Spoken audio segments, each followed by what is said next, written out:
Hi, everyone. Thank you for being here. This session is how to do successful migrations off of Teradata. And before we get started, I want to see a show of hands. How many of you guys are still using Teradata? And why? I'm just kidding.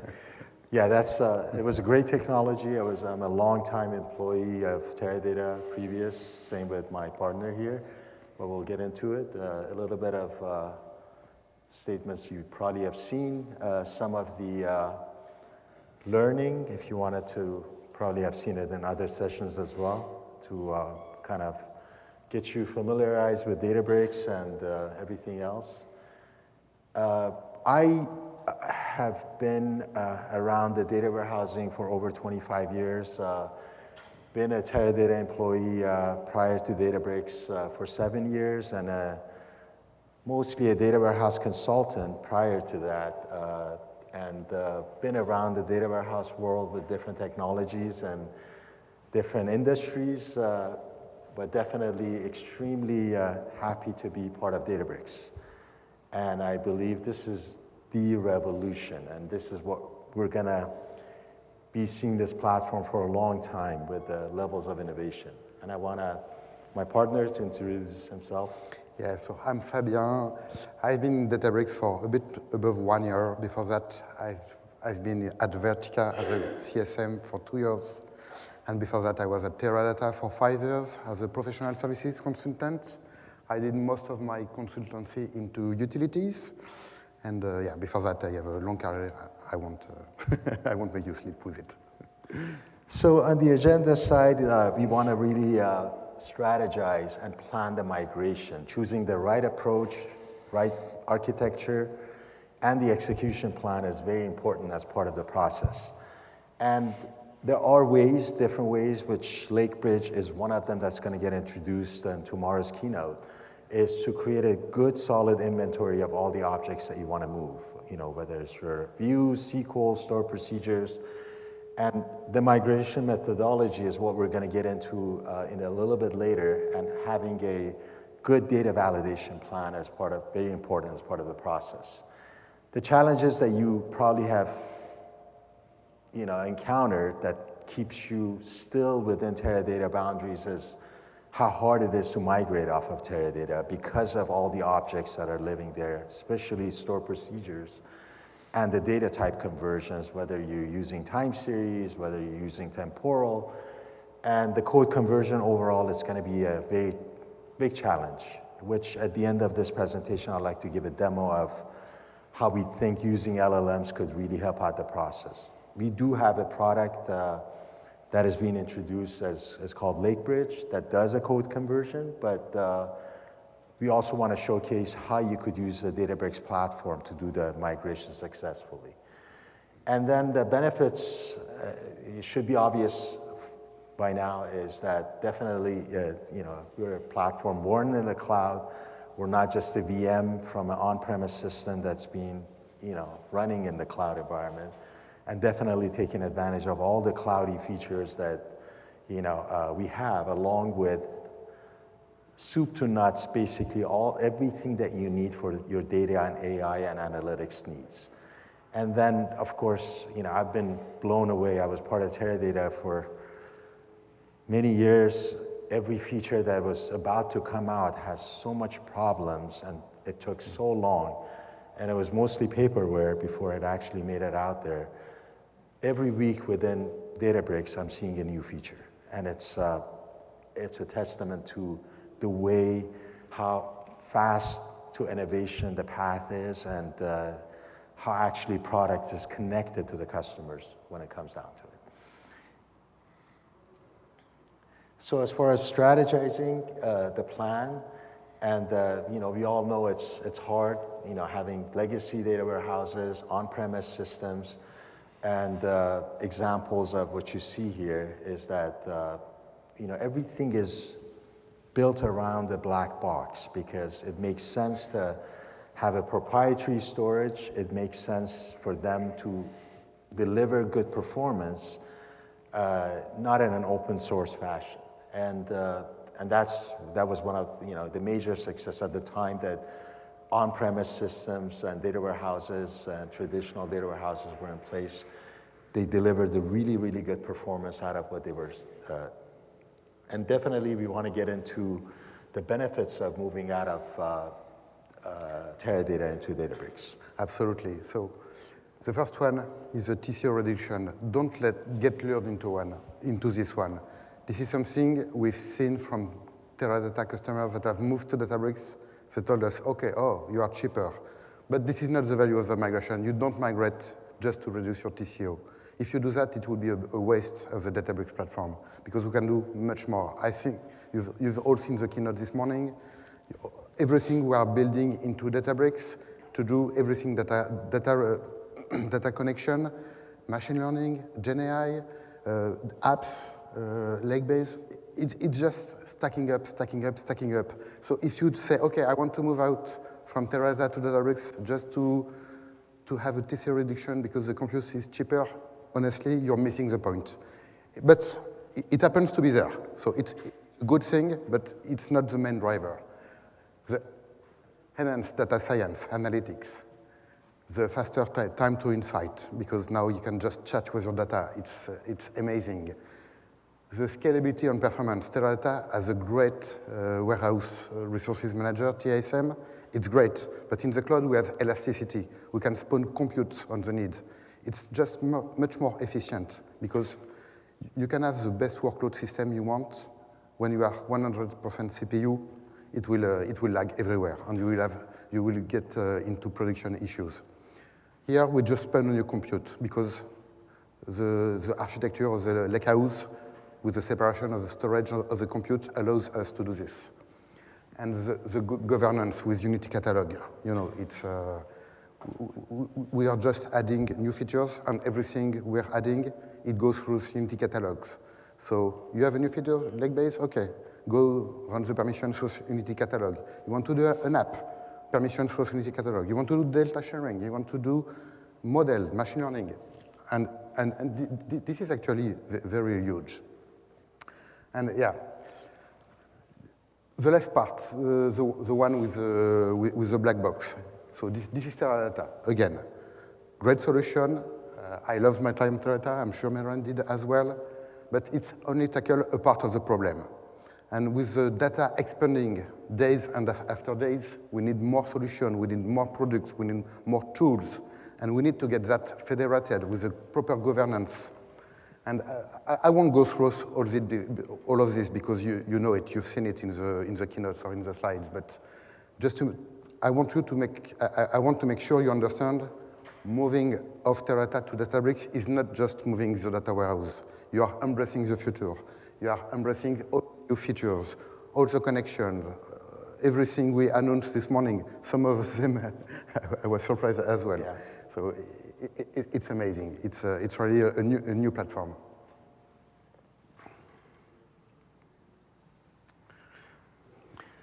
So basically the migration plan, we do see it as 3 different patterns of migration, whether you would want to do a lift and shift, where you're kind of want to de-risk the outcome by moving everything you have into a Databricks environment. That's a possibility. Definitely, you're just transferring your technical debt from one platform to another. Not the best approach, but sometimes because of the budgetary reasons and time to value, you would be forced to do it this way. Whereas your ETL logic remains the same, your architecture remains the same, your data model remains the same, and you're just moving from one platform to another. Definitely a possibility. We've done it in the past with different customers that choose to take this path and kind of modernize one business process at a time in a later kind of a phase when they would get to it. But typically once you migrate, it'd be really hard to go back and reassess and re-architect. Modernizing definitely is what we recommend. Now that you have this platform available to you with all of its capabilities, why not use it for its features, really rich features that it has? And I'll get into some of that on the demo as well.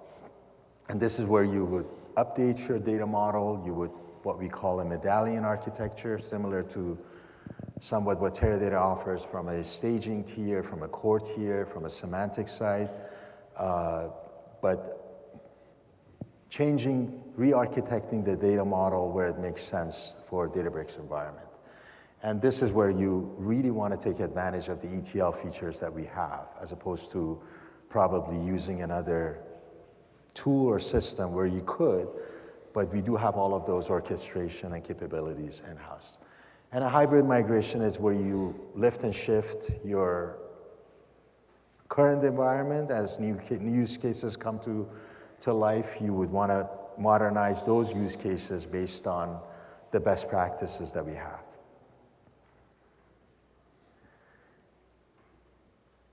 So the main thing that we see as the first step is identifying your business use cases. Probably within your Teradata environment, you do have a customer success manager assigned. I used to be one of them at Teradata at some point before becoming a solutions architect.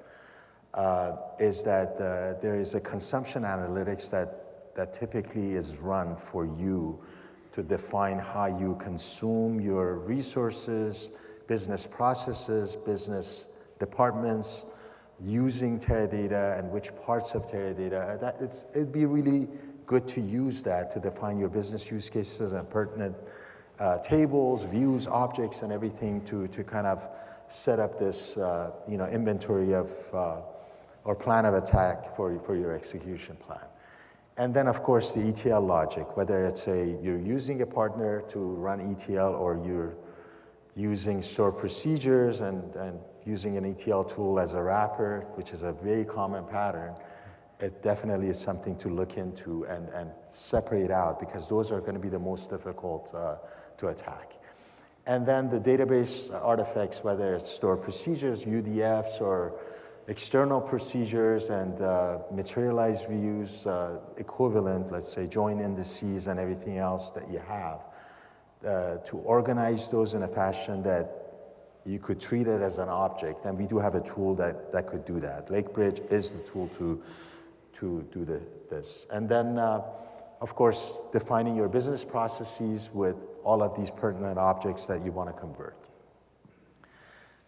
This is a good reference with all of the DBC tables and PDCR tables that you want to collect your inventory based off of. So, whether it's your columns, the monitoring, log monitoring, users and database and systems, and what are the tables that you want to look at. But basically, as you will hear in the keynote as well, the tool that we have, which is called LakeBridge Analyzer, it looks at all of these objects, and it really breaks down your Teradata environment into objects that you have, levels of difficulty, lines of code. So it's a good view of the landscape, and from there you could define your lineage and processes that are related to each other that you want to convert. So from this perspective is defining a phase decommissioning approach that you do have your business use cases, and as time goes on, you're converting them and you're decommissioning your specific business use case, but you're enhancing newer use cases based on the hybrid approach that we were talking about, and introduce them as the newer architecture, modernized architecture, and make it a repeatable process from the get-go. Yeah.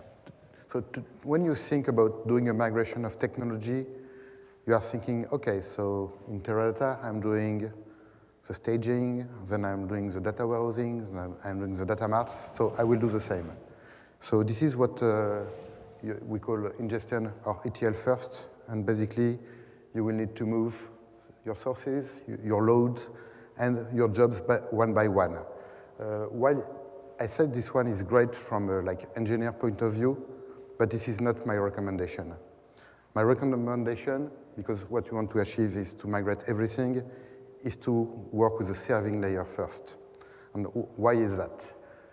Serving layers is like the best data you have. You have cleansed it, you have prepared it, you have pre-aggregated it, you are serving it into Power BI or Tableau or Qlik or any tool you like, and moving that to Databricks first You're not like in a tunnel of migration that will last for 2 years. You say, okay, I want to migrate to Databricks. Just move the serving layer, and within weeks, you can start. You can onboard your customers. You can onboard your colleagues. And with the serving layers having the best data, you can start also doing Gen AI. You can start doing machine learning. You can start to use the other features that are new with Databricks coming from Teradata. So the challenge here is to make the proper reconciliation. So you work with the data mart first, and after, behind the scene, you will build the whole pipeline one step at a time to be able to have everything on Databricks, do your final testing, and then you can decommission the Teradata. So this is, I find this to be a good reference that we've shown customers that in order to de-risk the migration, it would always be better to move your gold tier, your semantic tier, into Databricks environment so you don't interrupt the processing. You actually make sure all of your SLAs are addressed from a presentation tier.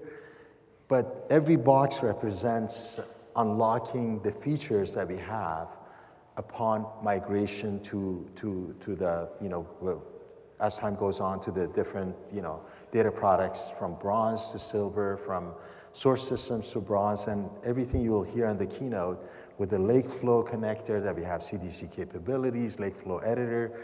By just typing, you could just build out your ETL processing. You will hear that tomorrow. So all of those capabilities, as you go down the list of the phased approach of, kind of a safe way of, going down the migration path, it becomes really helpful.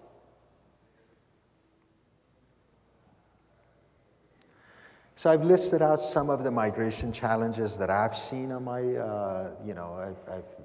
on my path with different customers.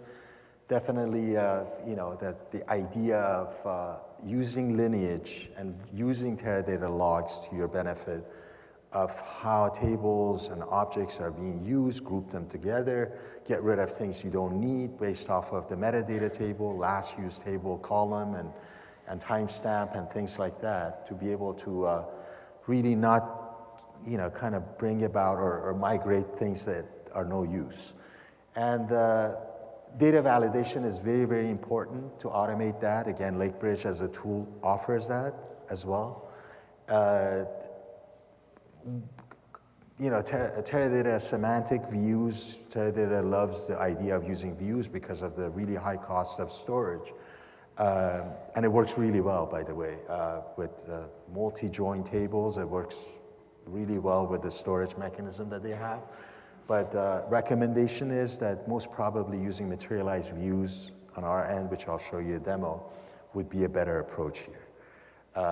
Storage is extremely cheap, and the method of updating materialized views is all implicit, and you don't have to, write code for it or put any scheduling in place. It's all managed within the DLT pipelines that we have.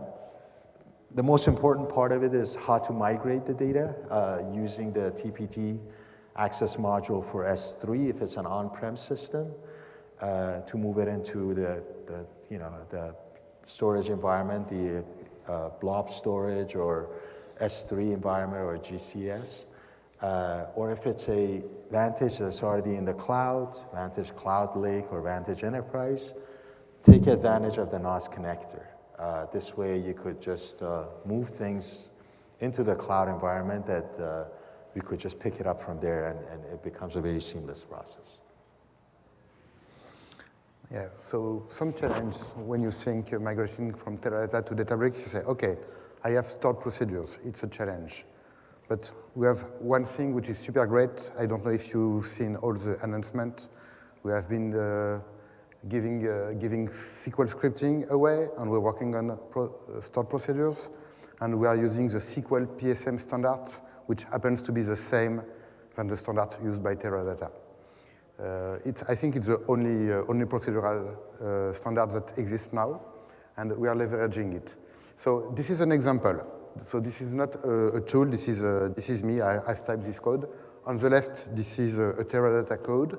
So it's a small cursor just to divide and conquer. And I had to build a string to do aggregation, a time series aggregation, and to make sure I had the good partitioning kicking in and the good primary indexes in Teradata. I had to build a string and execute it. Doing the same in Databricks, you can keep exactly the same logic. You see, the code is very lookalike. The execute immediate would work also in Databricks, but you don't need it. Because the way we are doing the data layout in Databricks with liquid clustering is very efficient, and we don't need to pass the hard strings to have the same query performances. And by the way, this is just to keep the structure of this stored procedure. In Databricks, you will do a join here. You won't do a loop. You will do a join for sure. But I wanted to show if you have some Teradata stored procedure, you can move it almost as is into Databricks from a language point of view. So tomorrow, there will be a lot of announcement about LakeBridge. We are allowed to talk about it, but we are still letting you some things to figure it out. But basically, any code you have in Teradata, would it be TPT, views, BTEC, store procedure, anything you have, you can pass it to the LakeBridge converter, and it will create for you the workflows, the SQL scripting, the store procedure, or the PySpark. You will be able to navigate. This is configurable to your output expectations, but this is a great tool. And you will have most of the announcements tomorrow. This is just some snippets from, so this is from LakeBridge. So this is just some code from Teradata. I won't bother you too much with it. This is on the left, Teradata code. On the right, a notebook done by LakeBridge converter. I'm just showing it to you, but I don't run through it. And now the demo. Mehran built an awesome demo, and I'm promising you, you will enjoy it. Sounds good. So in order to do this demo, I established a ClearScape analytic environment, which is pretty quick to come up. That's just an instance of Teradata that I'm connecting to.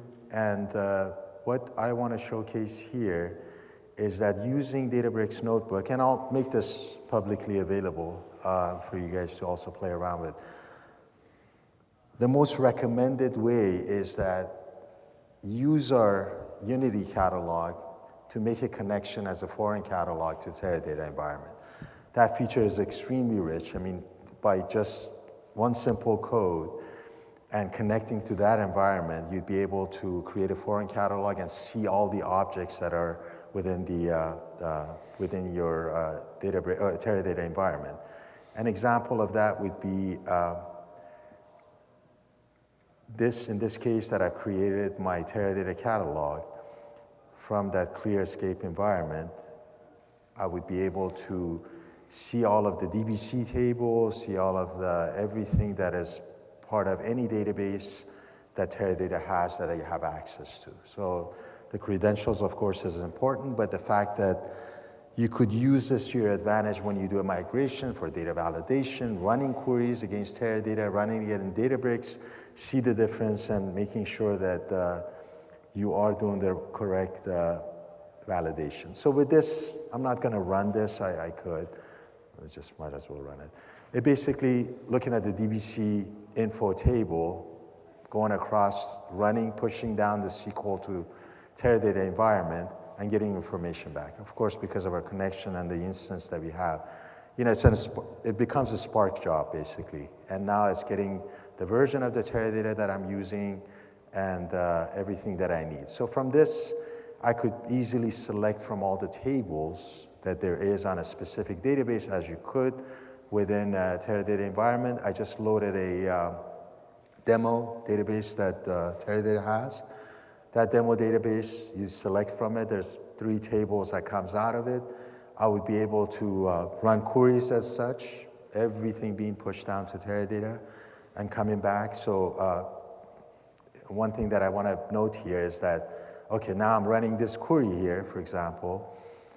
It's going across, but it's hitting a syntax that, I took a Teradata SQL statement.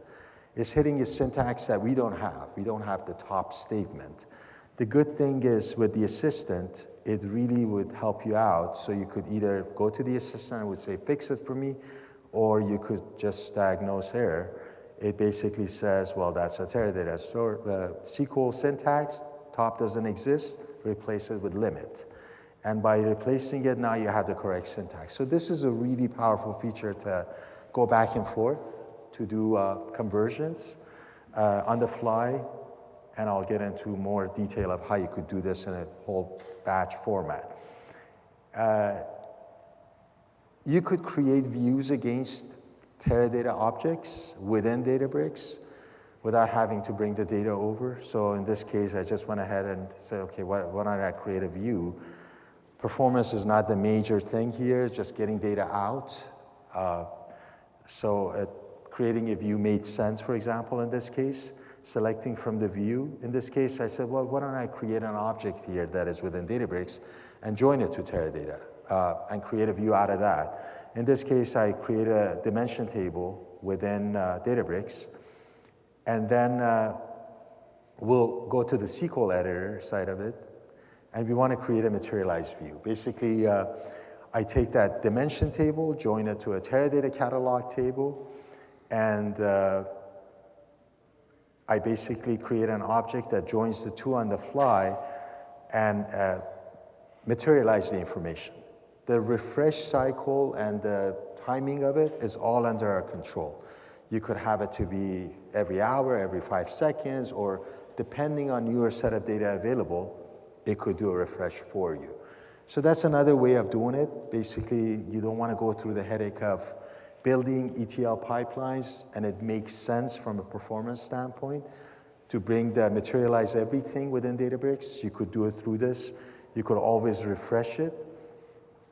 And then the interesting part of it is that you will have an automatic lineage or information. So right there on the top, AI is making a suggestion as to the metadata that it wants to assume. You could change that, edit that. It makes it pretty interesting. You see the view definition, you see the sample data, you see the permissions, you see the policies, you see the history of usage, you see the lineage, which is very interesting to me, is that automatically within a lineage graph, you would be able to see a Teradata object come into the mix along with a Databricks object, building out that materialized view that we have a particular schedule for. And the good part of it is that you also have ability to see the insights, meaning how much this table is being used, joined, all the information that typically you would have to kind of search the log files. You would have all of that information, and the quality, data quality or data profiling step here is very important. Let's say for whatever reason you are not getting what you want to get from both systems, why not set up a threshold here? And typically within Teradata environment, you would build out a full audit table that runs in a execute immediate, like dynamic SQL that runs and it tells you every step. This is a pre-built type of a methodology to add all of your data profiling or data quality rules, and then upon exceeding a threshold, you would get notifications and things like that. So it could get really involved with the boundaries and the governance you set up on the data. So going back to the notebook, I basically wanted to kind of introduce this whole idea of Gen AI. When it comes down to the migration, I've created a much more complex version of this that I could share, with you guys for a customer that was, they have half a petabyte of storage, Teradata storage, over 10,000 different objects, and then they wanted a faster way of converting and validating the results and whatnot. So just to showcase the capability, I created 4, relatively complex or, medium complexity level in that ClearScape environments. And now this is a definition of the few views that I created and the tables that I've already had in that database from a Teradata standpoint. So this is just purely getting it from Teradata. For a faster type of a process, I create and replace a table out of it, so you get all of that definitions and DDLs. And this is the meat of the activity. Basically, using our AI query function, which I really, really recommend everyone to use, is that you could select your own model of choice, and you could say, in this case, my recommendation is to use Sonnet.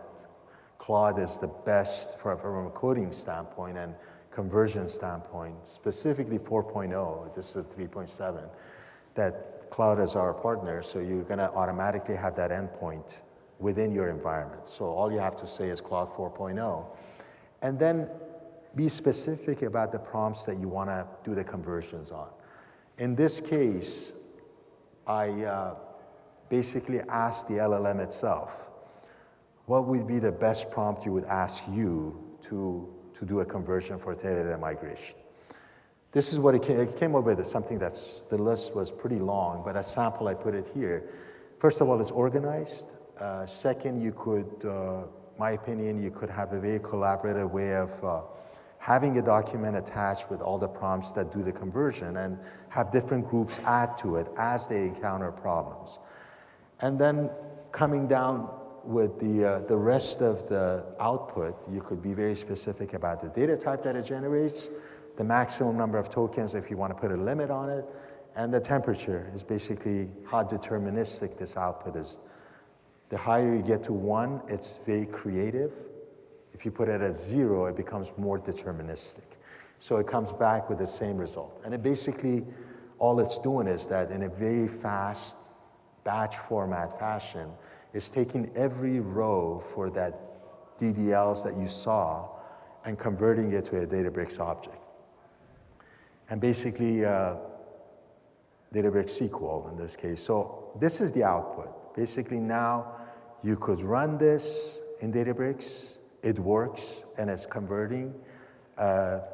With other notebooks that I have, I put a validation on the top of it, basically go through every row, assign an explain plan to it to make sure that it runs and it's not missing anything, and then make this process repeatable. As you find out that LLM is, for example, missing a data type, you add that specific data type as a conversion. Or let's say you have a full list of tables that you want to convert, you add that as a document that this thing will use, and it does a very, very accurate job. So basically, in summary, we showcased how to create a foreign catalog with all the objects. We selected the objects within Teradata. We did a mixture of Teradata along with Databricks objects in a view, materialized that information into a materialized view so it could be faster accessed with different schedules, and then showcasing LLMs, how it could be of help to do this data conversion. And once you play around with the AI query, you'll see how easy it is to use and how simple it is to achieve what you're trying to do. And again, on my other notebooks, I've tackled really complex store procedures and streamlining the output of the conversion into multiple SQL statements that could be called from a workflow. So you don't have to translate a store procedure that has a monolithic type of a logic into another store procedure, which we do offer. But my recommendation is taking advantage of conversion of a store procedure to workflows, which has got lots of features and more modularized and more definitely maintainable when it comes down to it. And really encourage you guys to take a look at this as an option. So any questions or anything? I will add just one thing. Sure. The whole demo you see is done it in SQL. It was create views, create metadata views, running AI query statements, all in SQL. So coming from Teradata, you're probably more confident with SQL than PySpark. It's fine. You can do everything in SQL in Databricks. Great showcase. Yeah, it's definitely from another customer perspective we had, they're seeing 10x benefits of migration when it comes down to it, with the less amount of time that they have to spend on the SQL conversion and manual type of inspection of, and when it comes down to the validation of it. Yeah.